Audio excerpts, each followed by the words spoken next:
this is a big shift. It seems as if the president is getting more hawkish on Russia. The question is, why now? Secondary to that, what's your reaction to the US sending Patriot missiles to Ukraine at this stage of the war as well? Well, partly on the why now, the 30-day ceasefire, stiff arming, that has really gone on now for a couple of months, and it's harder for President Trump and the U.S. Senate to explain away why they should wait longer. With regard to Patriots, the Patriot is the only anti-missile system that can destroy the fast-flying, longer-range Russian systems, the Kinzhal, for example, and another one.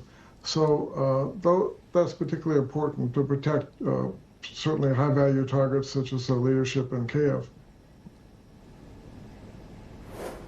So, Ambassador, how do we explain this, though? Because this is a shift. The president has previously been a vocal critic, not just of NATO, but also of aid to Ukraine. How does this play with the MAGA base back at home?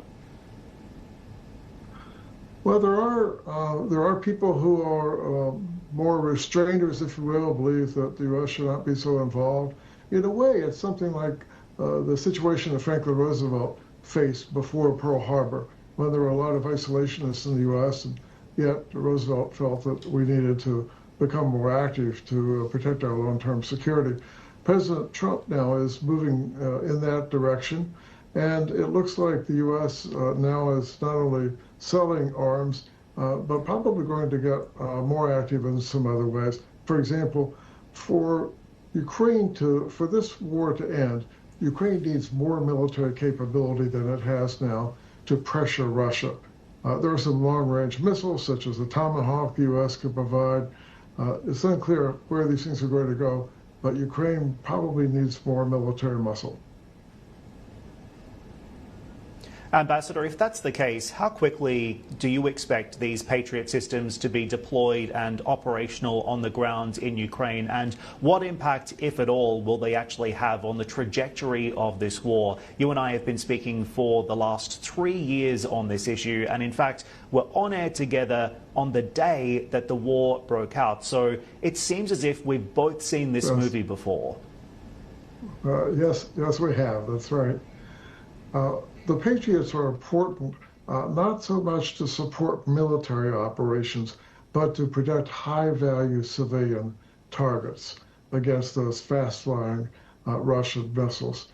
So they will play an important role for building morale in Ukraine, but Ukraine needs military systems that it can use on the battlefield to fend off Russian attacks. And the Ukrainians are already producing about 40% of their military equipment now, especially drones and electronic warfare. But there also need to be other systems brought in by the West. The key question now as well is exactly how will President Putin and Russia respond? Do you see the Kremlin perhaps taking this as an escalation from the Western side? Well, the Kremlin probably is beginning to wonder whether it overplayed its hand with President Trump. It played President Trump for some time, and I think they thought that maybe they could continue. But then when President Trump launched a strike against the Iranian nuclear infrastructure, that came as a shock to the Kremlin. They didn't expect that. And we now see a situation in which Russia has not been able to protect Hamas, Hezbollah, the Assad regime in Syria, and now its ally in Iran. So the presumption is growing in the West now that Russia may be weaker than we thought. And in the Kremlin, I think they've been thinking that they're stronger than they thought. But now they're going to have to do some harder thinking. So, Ambassador, elaborate on that for me. You're saying what has unfolded here in the Middle East over the last couple of weeks is now having a direct impact on the trajectory of the war in Ukraine because of Russia's perception of strength globally. Is that right? Yes. So, for example, there was surprisingly little reaction when the Assad regime was ousted in Syria. And then with the U.S. more directly involved in the Iranian situation by carrying out the strike along with the Israeli strikes, one would have expected that Russia would have done more to stick up for its ally Iran, which has been providing it Shahed drones, for example. But instead, we didn't see any reaction from Moscow.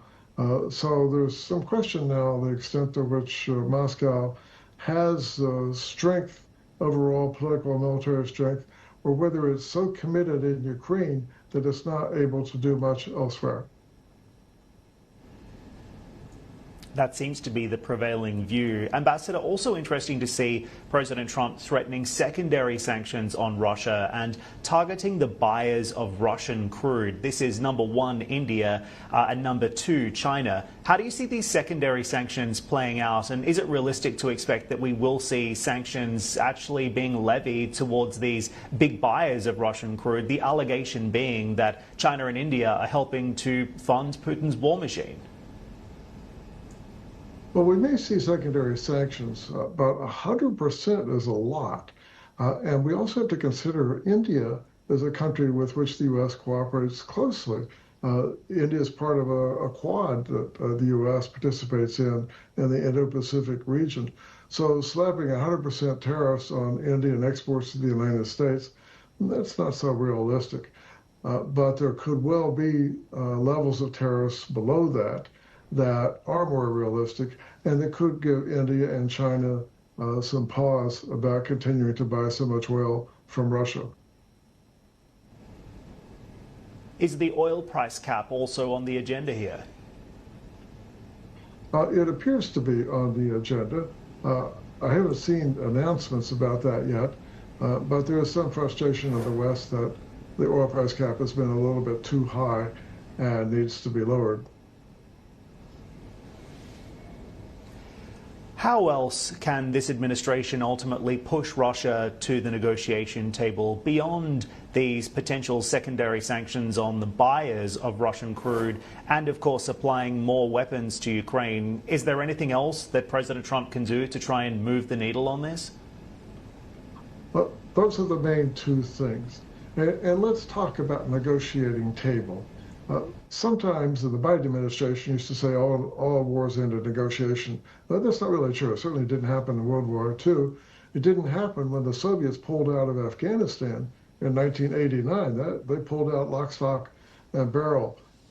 So the issue really is pushing Russia hard enough so that it decides to pull back some forces in Ukraine, maybe first with a ceasefire or longer-term armistice, and then pull back further. And that requires real military muscle.